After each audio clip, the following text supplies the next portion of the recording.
The government shutdown enters a second week with no end in sight. We get some perspective on the shutdown from Collin County Congressman Keith Self. He's on the KRLD Newsline. So how frustrating is it right now dealing with something like this? Well, the House has done our job, so we are basically on 48-hour recall to come back should the Senate do something. So while we're working in our districts, it's extremely frustrating that we're not in D.C. taking care of the business of the nation that we need to be doing. So it is frustrating. And frankly, this recurring event, that too is frustrating because we've only taken this out to November the 21st. So we will be doing this again on November the 21st. So it's terribly frustrating. It's not the way to run a $30 trillion economy 2 or 3 months at a time.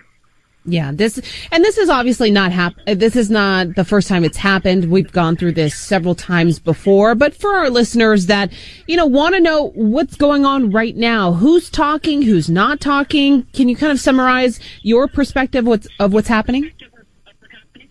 I can. Frankly, as I said, the House has done our job. We've passed a clean CR. We've sent it over to the Senate.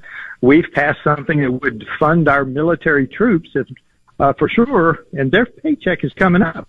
And frankly, our junior enlisted don't have a lot of reserves, so they need their paycheck. The Senate needs to get this done.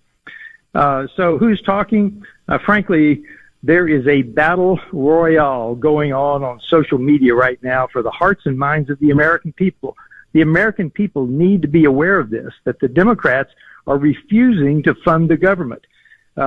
So that's the message that they need to hear.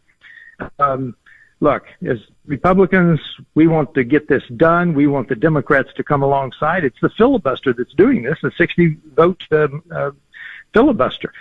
So they need 60 votes for closure, and then they need to pass the bill.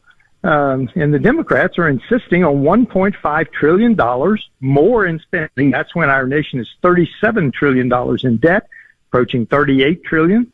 And they want health care for illegals.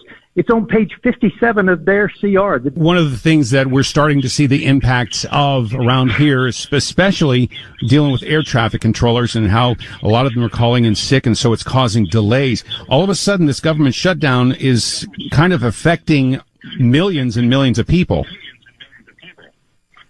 Yeah, absolutely. That is the whole point. Why do the Democrats want to put our entire flying public in danger? Why in the world would they do that? We need to get the air traffic controllers back on the job so they don't call in sick. They don't get a job driving Uber. We want them in the towers, protecting the American people, protecting the airplanes that are in the air. This makes no sense to me why the Democrats in the Senate would endanger our flying public. That's Plano Congressman Keith Self. We reached out to the Democratic Party and Congresswoman Julie Johnson for a response to this. They had told us that she wouldn't be able to join us today.